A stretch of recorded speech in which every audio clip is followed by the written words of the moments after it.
future, talk radio will actually educate, inspire, and make you think. The future is now. Topics and music that affect your life from Universal Broadcasting Network. Tune in at ubnradio.com.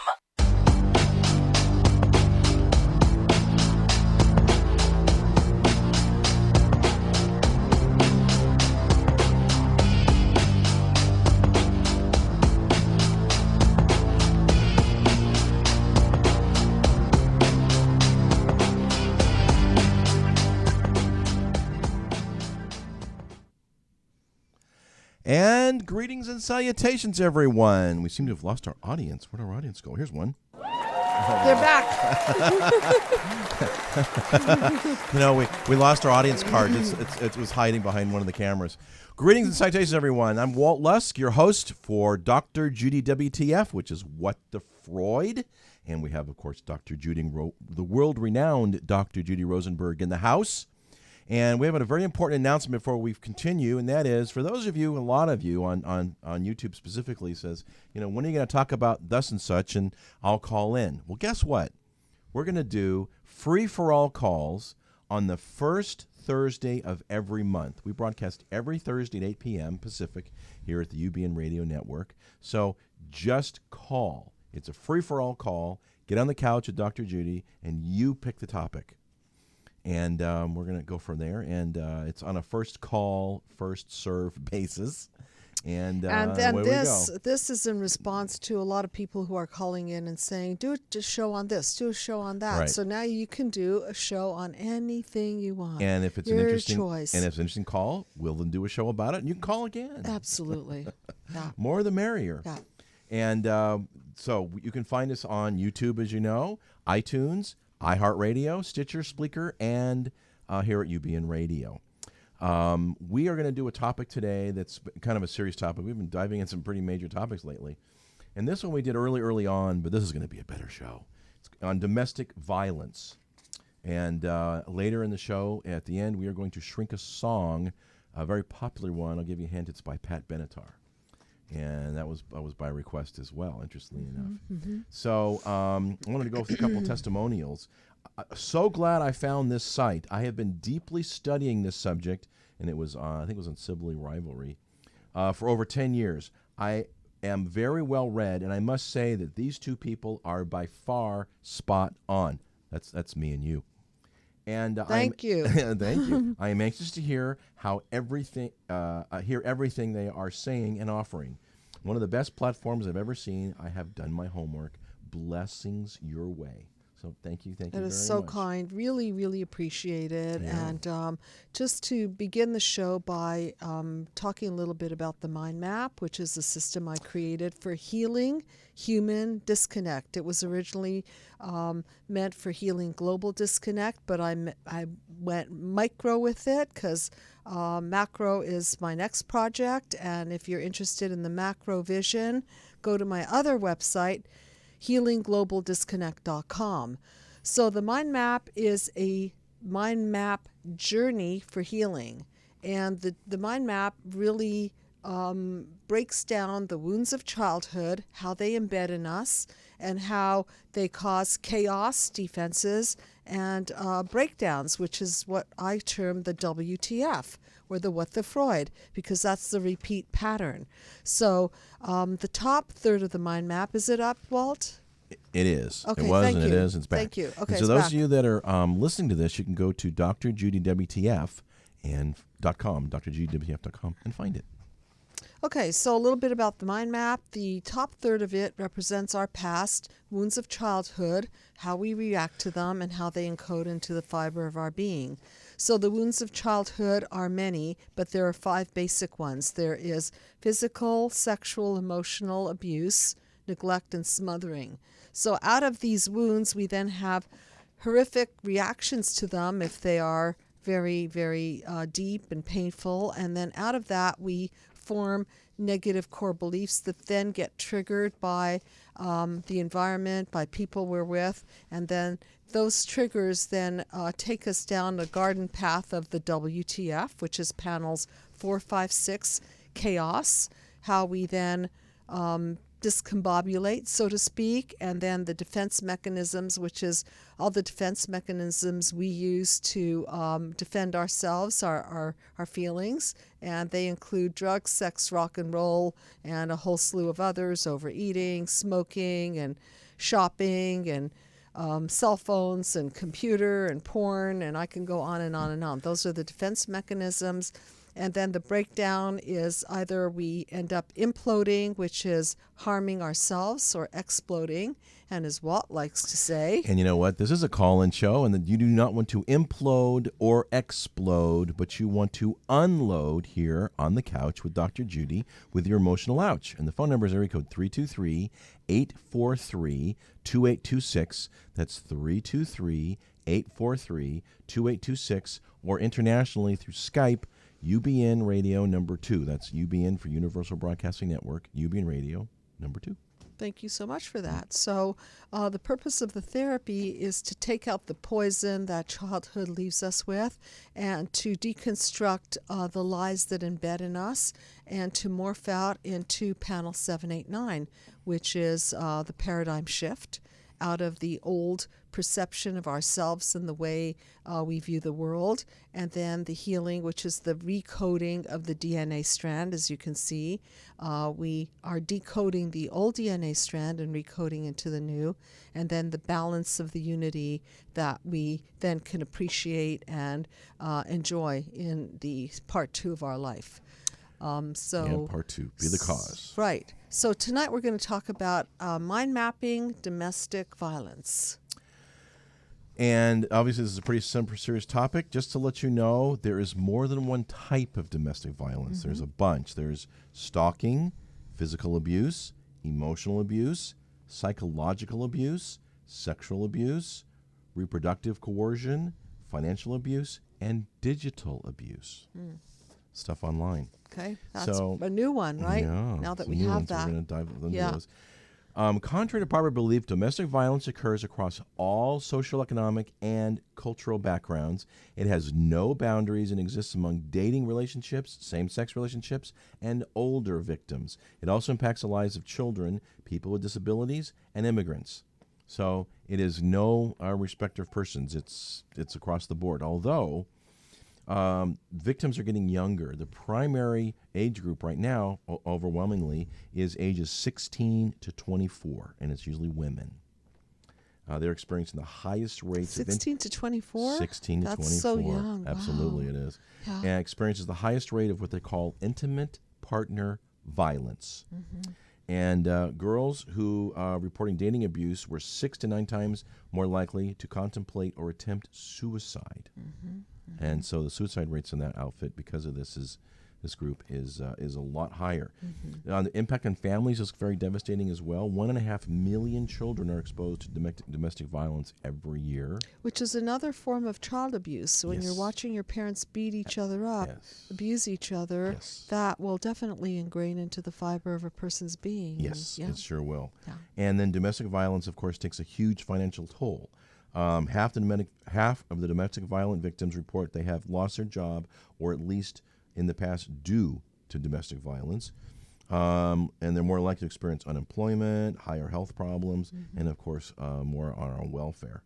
The cost to employers is about $13 billion a year. So, and 3 people a day die. 3 women specifically die every day from domestic violence. So it's pretty heavy duty. Yes.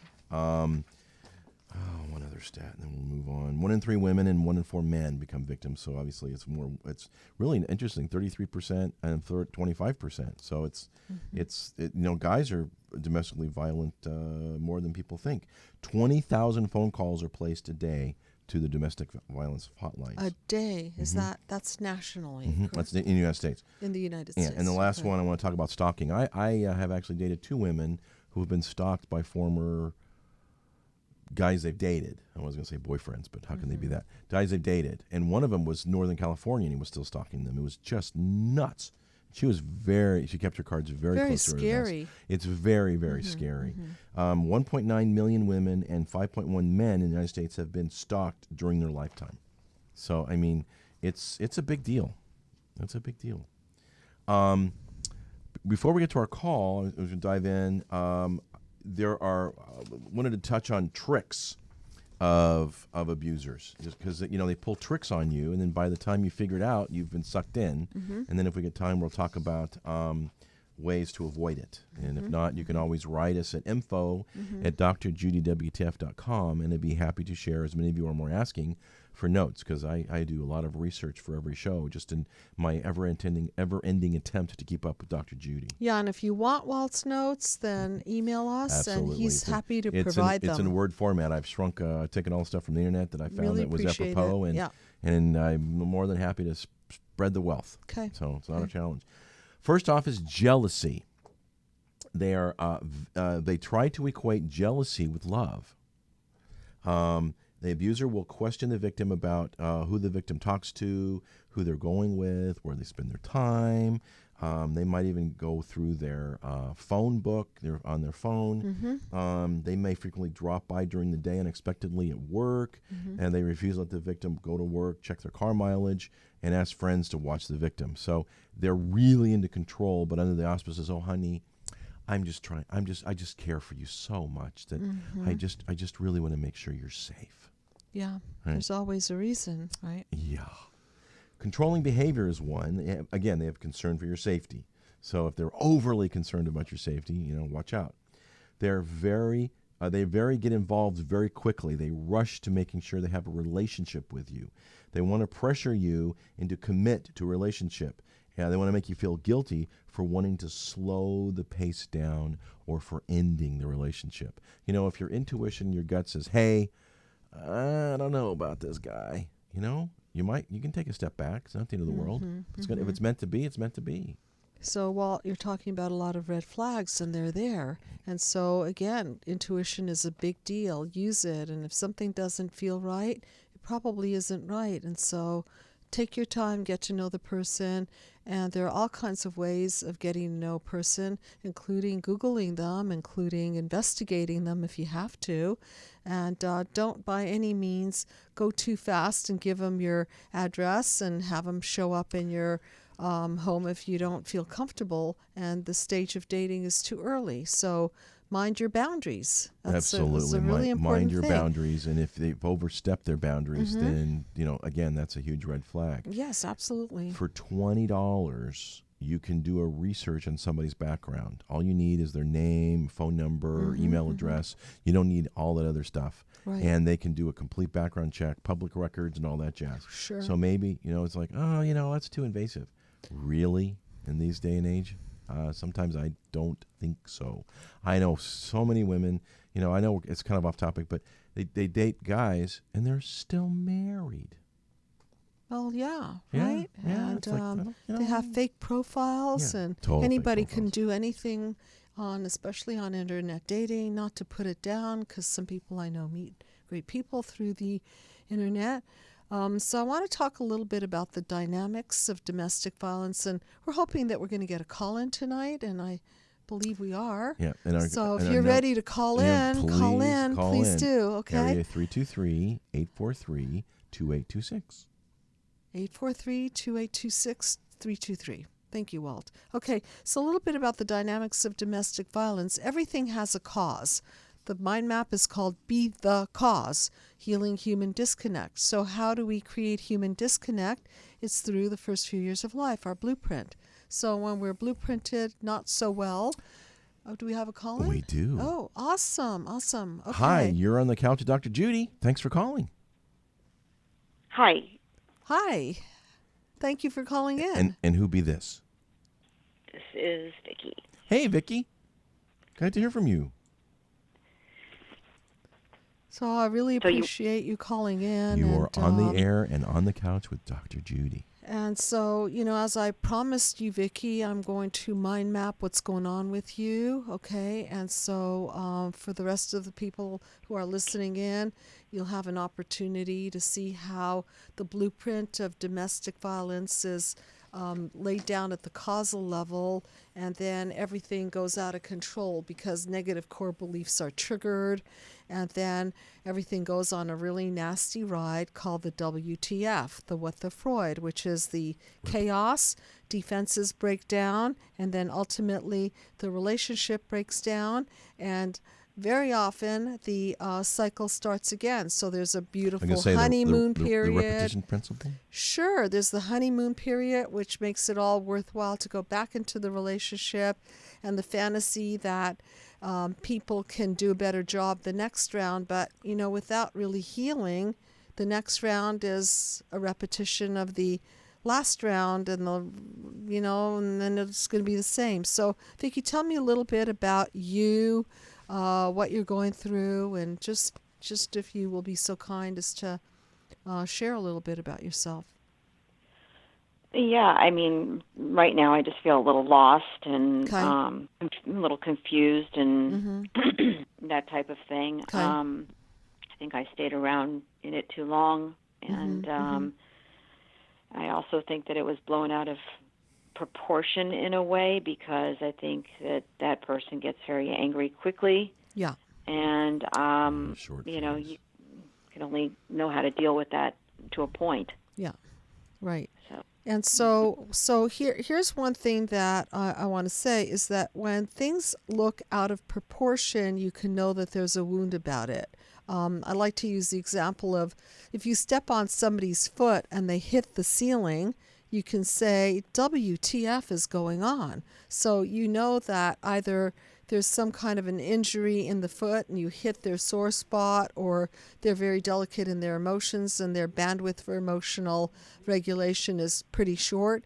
But whenever things look bigger than what the situation calls for, you know that there is a WTF lurking behind it.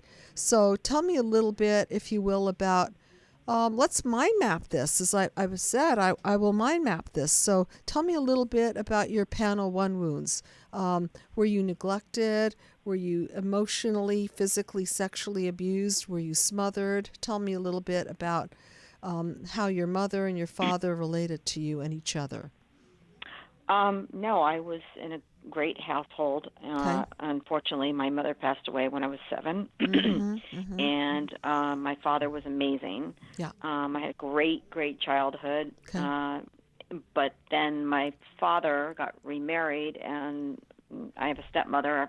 I actually still have this stepmother, and actually we're very, very close. Mm-hmm. But it took a while in the beginning. They actually fought, and she was actually the instigator in the whole thing, because my Okay. father was not like that at all. Okay. And she just couldn't handle alcohol very well, so she Okay. would lash out at him. He would try to defend himself. I would separate them, and You would separate them. I would separate them. What a I would nice separate role for you to be in. Wow. Oh, yeah. And you were how old? Lovely. I was about 13. Yeehaw. So Yeah. I would literally say, "Okay, you're going to sit over here, and what is going on?" And then finally, my father and I moved out, and we had been out for about 2 months, and they got back together. And when they got back together, there was never any fighting again. I mean, little tiny arguments here and there, but nothing. It never went back to the way it was ever. It was amazingly loving and great. And I think that now I look at relationships like, well, they could do it. Why can't I make this better? Right. So, Right. Yeah. So here you were with a loving mother, and so the first disconnect, I'm looking at panel 1 wounds, is the fact that you lost your mother at age 7.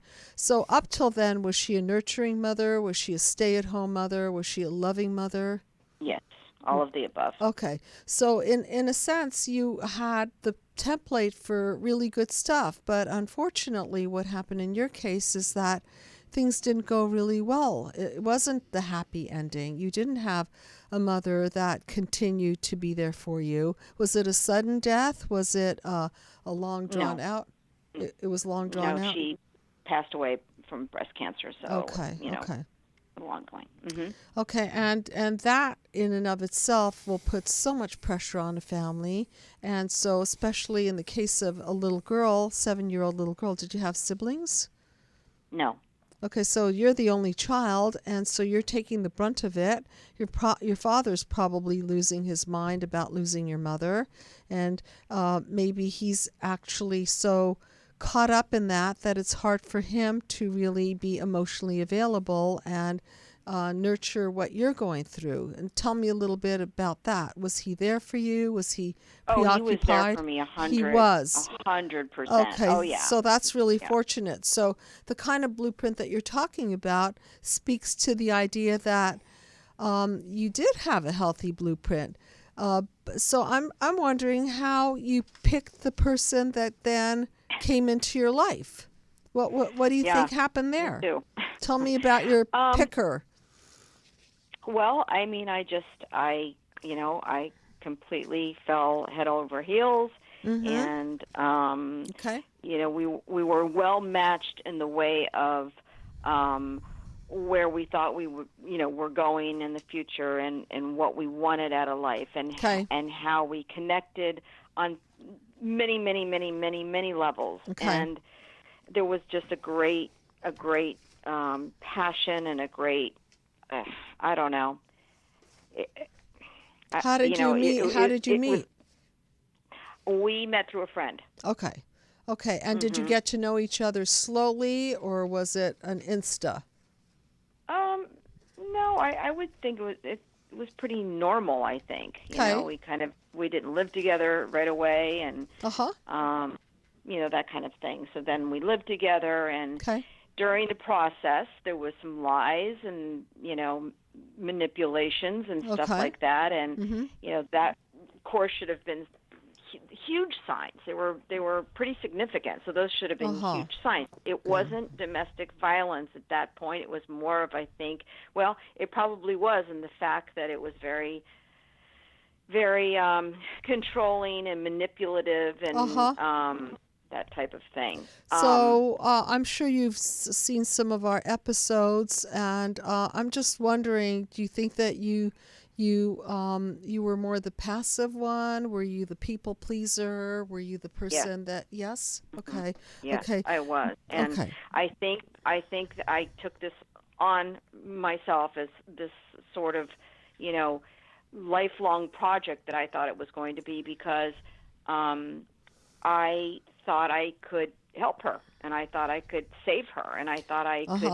if I gave her enough love, and I gave her all of the positive thoughts and embraced her with my friends and everything like that, that she would be okay. She would feel like she was wanted, because she came from a horrible family. Okay, so there you were doing what you did with your father and your stepmother, right? So you were trying to glue them together. You were trying to glue this situation together, and you saw red flags, but you thought somehow that you can calm them down. You can fix them, right? Right. You can fix this person. And so how successful were you at fixing the person? Terrible. Terrible. Terrible. Okay, so what is this person's panel 1 wounds? Was this person I'm sorry? this person's panel 1 wounds? This person's wounds of childhood. What were they? Core beliefs. And then we'll get to her core beliefs. Yes, well, that's absolutely right. We want to look at that. So, what are the wounds of childhood that you can locate? For her, I an absentee father, a father Absentee that was father. an alcoholic. Okay. He'd come and go. There was her mother, I think, was a con artist. I think she's still a con artist. She's Okay. very smart. She's when it comes to that type of stuff. She was never very good to my partner, and still to this day really wants her around when she wants her around. It's not anything that's loving, in my opinion, and I think that she loves her at the end of the day, but I don't think she really knows how to love her. And did her mother have a problem with alcohol, or did her father have a problem with alcohol? No, the father.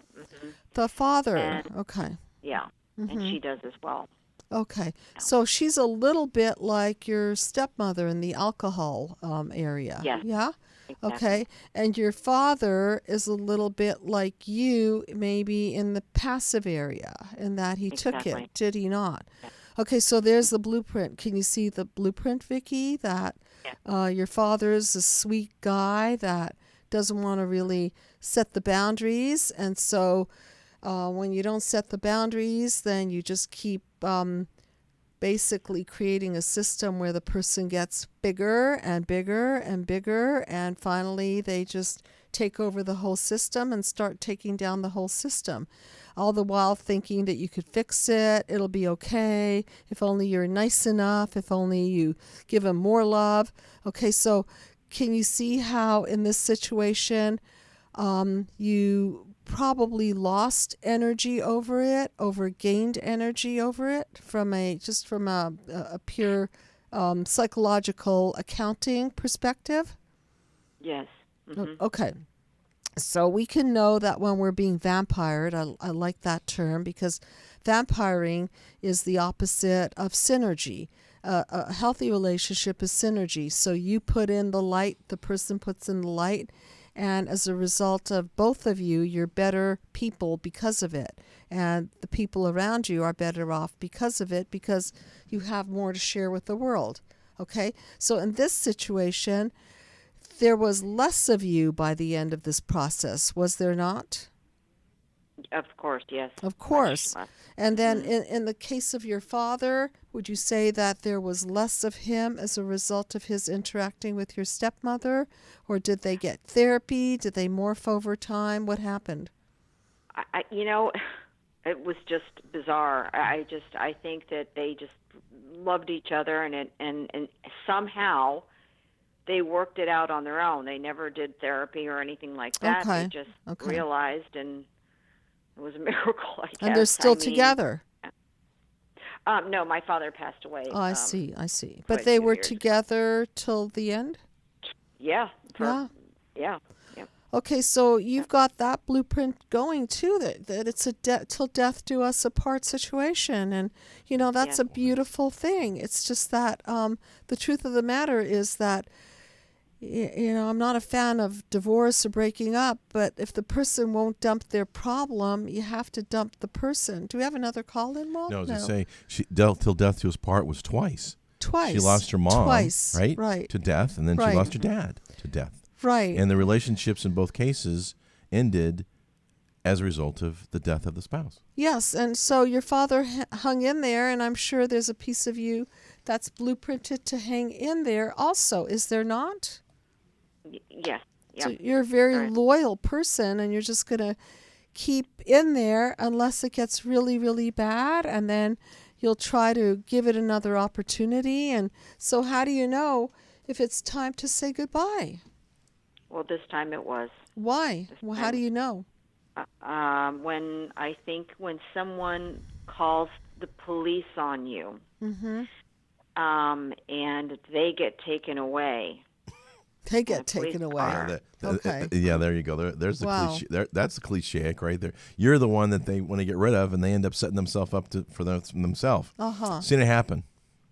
Yeah. And it was very clear, and there was no question when the police showed up. Yeah. It was very, very clear. She got taken to jail? To me she did get taken to jail? I'm sorry? She was taken to jail? Yes, she was. Okay. And she was booked on a felony. And what exactly did she do? We were having an argument. Mm-hmm. We both had a couple of cocktails, but she kept drinking a little bit more, and we were talking about family, and she's always been happy for me, but a little, I think, jealous that I'm from a good family, and she's has mentioned quite a few times about how her family is, how it's affected her, and I think things just started to snowball, and she was just pushing for an argument, and she was pushing me, and then she hit some points on me, and so we started to fight. Well, then it became something where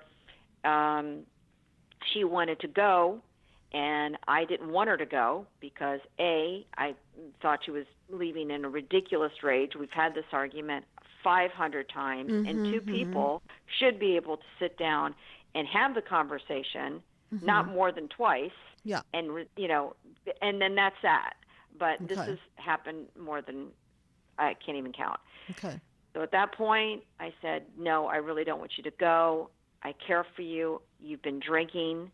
You could hurt yourself or someone else, and just, relax for a minute, or sleep here, sleep on the floor, sleep on the couch. I don't care. I just don't think you should leave.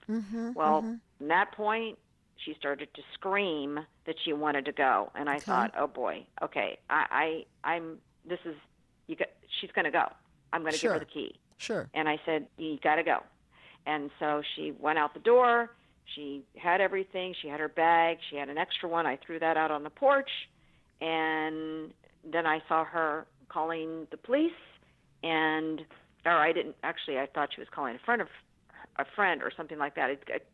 I didn't imagine she was calling the police. And then all of a sudden, I'm inside, and I'm upset, of course. And then the police came and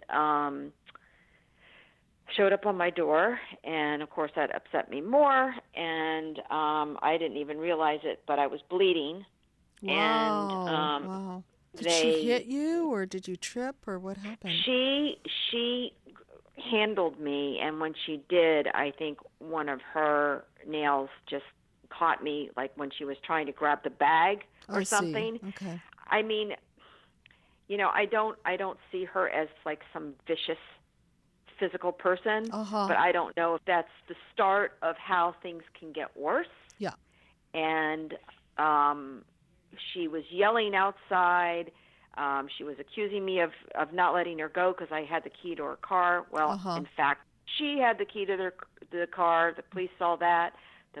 She called them from outside, so she was standing outside. I mean, it was ridiculous. Okay, so let's look at what happened here. Okay, so typically what happens with couples is that her wounds of childhood get activated, your wounds of childhood get activated. It seems like she was more activated than you in this case. Plus she was drinking, correct? She was drinking more than you? Is that right? Okay. Yes. And so her amygdala, let's call it the amygdala or the limbic system, the emotional brain, started kicking in. And the emotional brain doesn't really follow logic really well. And so in the case of childhood injuries, what happens is that our bandwidth of emotion is really short because, as I talk a lot about in my book, Be the Cause Healing Human Disconnect, and on all the YouTube videos, what is necessary to form a human psyche is a mother who nurtures, eye contacts, skin contacts, breastfeeds, is consistent, a father who's consistently there. Okay, it's all about the blueprint. Attachment theory. Dr. John Bowlby talks a lot about anxious attachment and insecure attachment and secure attachment. So whatever was happening between the two of you, your injuries, panel 1 injuries, wounds of childhood, were being reactivated in the course of this dynamic of the relationship and triggering each other's core belief. Now, you mentioned that your family was a little bit more from the right side of the tracks as opposed to hers, yes? Yes. Mm-hmm. Okay, and so in that case, maybe her core belief, and of course I don't know her, so I can't say for sure, but her negative core belief about herself was maybe I'm not important enough, or I'm not special, or I'm not good enough. Something along those lines, yes? Yes. Okay, so somehow in the conversation, talking about family, you triggered her core belief. And then it went on an ugly ride. And then it went into panel 4, chaos. Then that's more of a breakdown of the amygdala, the emotional brain. And then she got very defensive, and her defense mechanism was to do what? To scream and leave. To scream and leave, right? Yeah. Run away. Right, and your natural way of defending is to do what? to hold on. To hold on, because that's what you did. You helped your father hold on. You helped your stepmother hold on. So your way of defending was to keep the bond at any cost, and her way of defending was to break out of what she thought was some sort of a trap. And so you Yes. guys were at odds with each other in terms of your defense mechanism.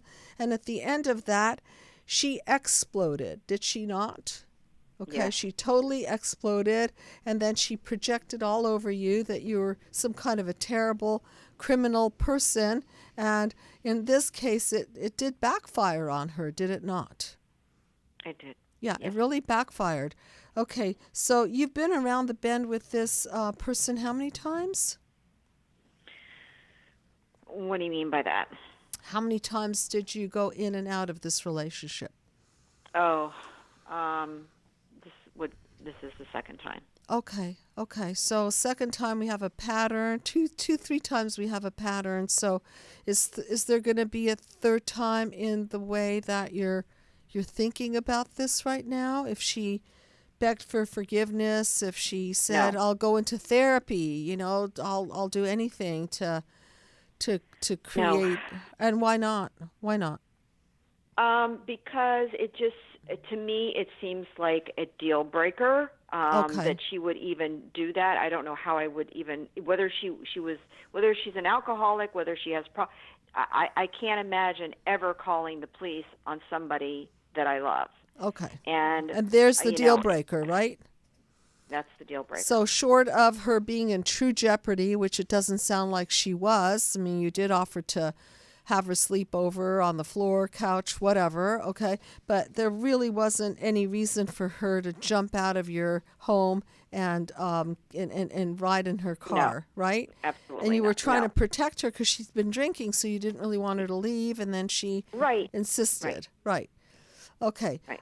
So what do you think your negative core belief is? If hers is something like I'm not important enough, I'm not special, something like that, what do you think yours is?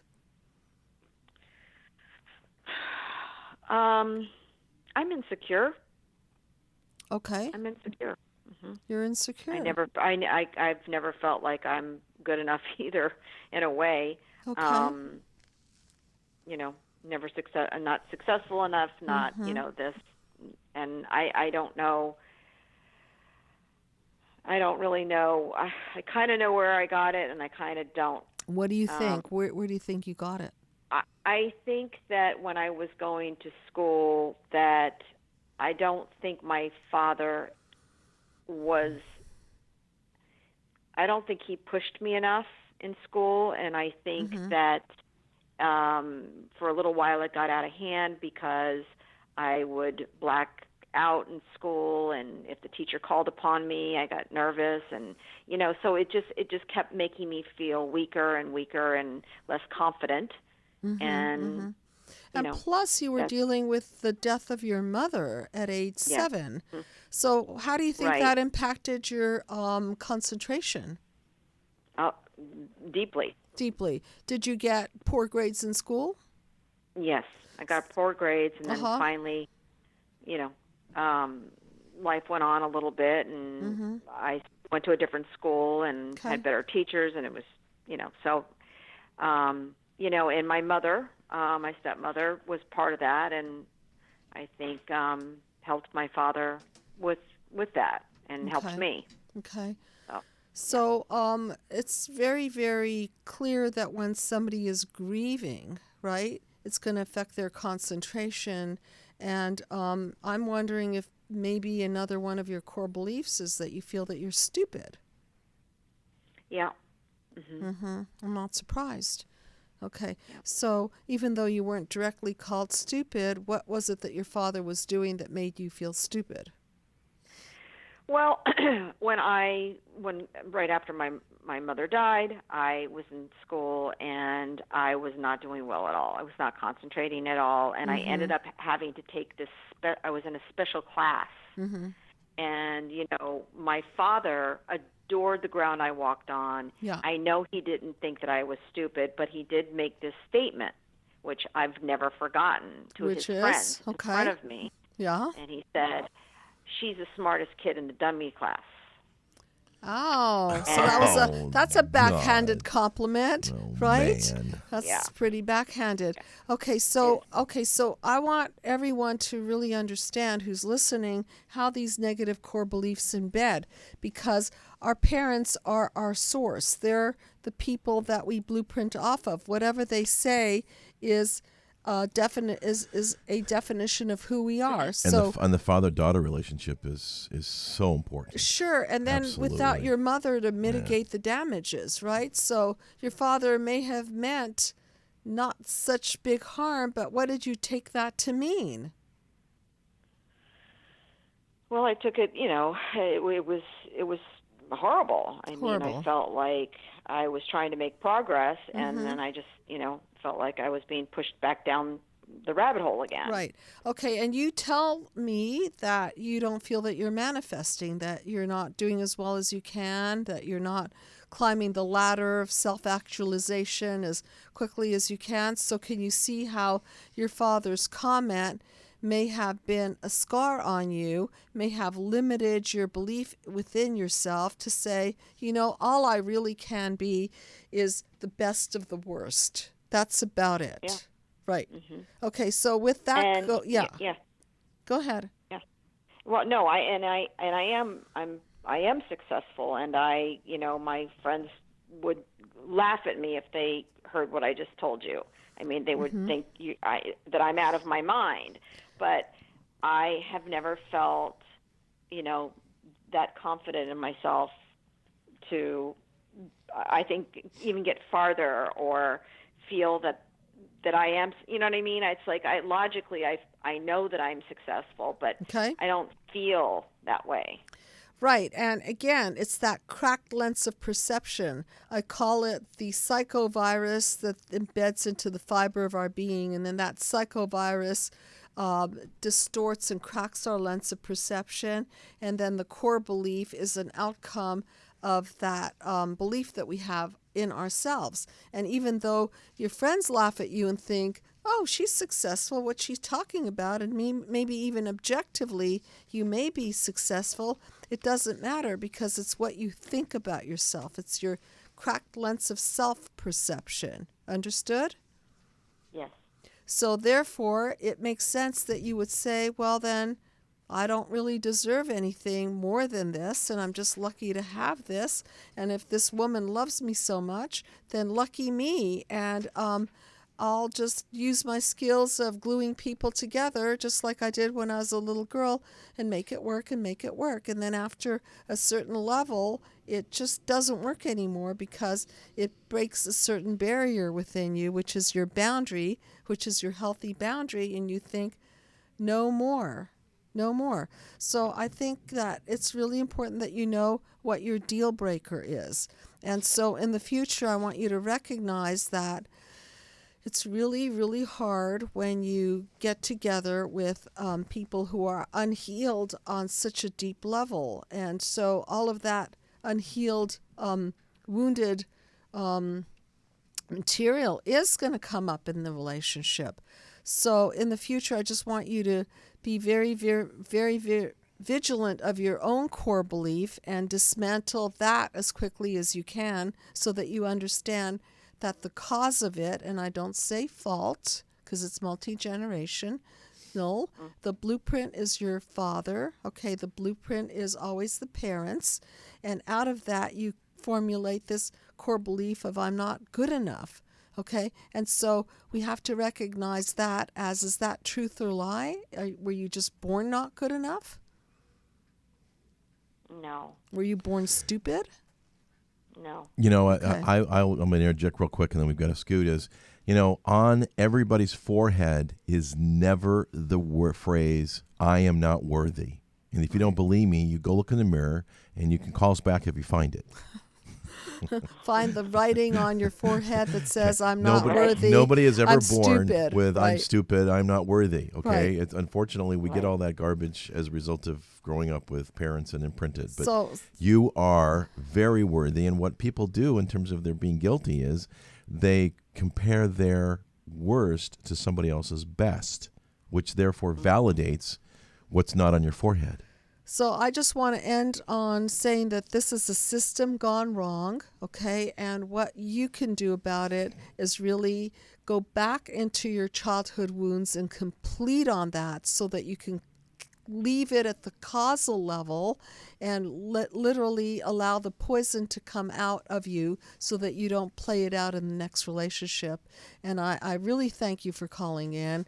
I hope that's been helpful to you, Vicki. Yes. Okay. Thank you so much. Really Hey, Vicki, appreciate it. thanks so much for calling and being a part of our show. Okay, our pleasure. And keep us posted. Thank you. Hey, God bless. Well, there it is. That is our show. We've got a lot more if you want to continue our show on domestic violence. I know we've got a couple other people that were trying to call in. So if you want Please to, call back next week. We're gonna Yeah. continue this topic because it's so serious. It We've got a dozen ways to avoid domestic violence, Okay, which go for it, is really Walt. important. So we're going to continue that next Okay, week because next we're out week. of time. Okay. So The clock to is be the continued, tyrant. and the clock is the tyrant. Right. And you can write us at info@Dr. Judy WTF if you want to know more or my notes. But we are now segueing into our Shrink That Tune, where I'm going to read the lyrics of a popular song, and Dr. Judy is going to interpret it from her mind map psychological perspective. And as I like to say, I promise you'll never hear the song the same again. And this song regarding domestic violence is by Pat Benatar, as I said, and it's entitled Hell is for Children.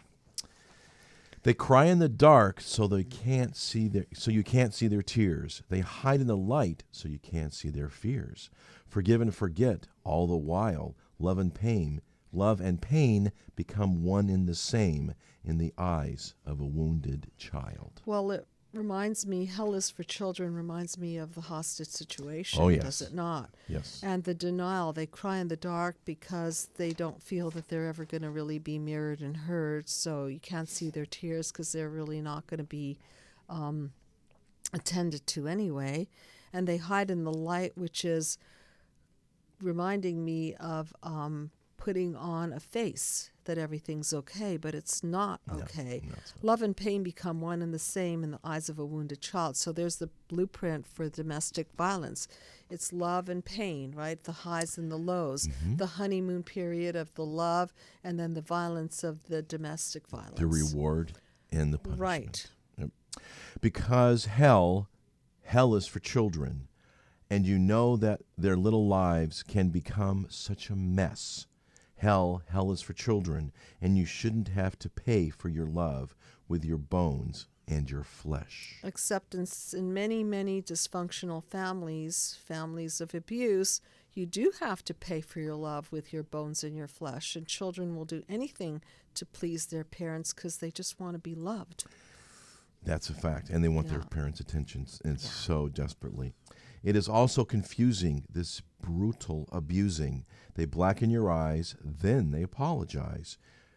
Be daddy's good girl and don't tell mommy a thing. Be a good little boy, and you'll get a new toy. Tell grandma you fell off the swing. So can you see the blueprint for domestic violence right here? This brutal abusing, so the parents are blackening these children's eyes, and then they apologize, so there's the honeymoon period. Be daddy's good girl, just be controlled and listen to me, and then you'll get the reward, which is whatever the reward is in later adulthood. Tell grandma you fell off the swing, so this promotes lying to the family and friends because you don't want to break the bond. You'll just put makeup on or lie or cover it up. Because hell is for children, and you know their little lives can become such a mess. Hell is for children, and you shouldn't have to pay for your love with bones and your flesh. No, hell is for children, and that basically is the balance of the song. Hell is for Children by Pat Benatar. And just remember, I love these words, no one has to pay for love with bones and flesh, because that's not love. That's abuse. Absolutely not. And we're going to continue our discussion next week. So if you want to join in, please feel free. Or, of course, you can catch us on YouTube, iTunes, iHeartRadio. And we're going to be doing first Thursday free-for-all calls. So if you want to get on the couch with Dr. Judy and talk about a topic that isn't germane to the show, feel free for the first Thursday. So stay tuned for that. And that's been our show, part 1 of domestic violence here at Dr. Judy WTF, which is What the Freud, with Dr. Judy and the Psychological Healing Center, which has a plethora of therapists, including Dr. Judy, to help you through phone therapy, Skype therapy, and, of course, in person. She has offices in Sherman Oaks and Beverly Hills here in Los Angeles. But she literally has, and the Psychological Healing Center has, we're on 4 continents. So just, if you can hear our voice, we can help. And with that, we're going to close the show out with our song, Hell is for Children by Pat Benatar. Thanks for viewing, watching, listening, subscribing, sharing, and liking. Thank and you. Until then, next time, everyone, God bless. God bless.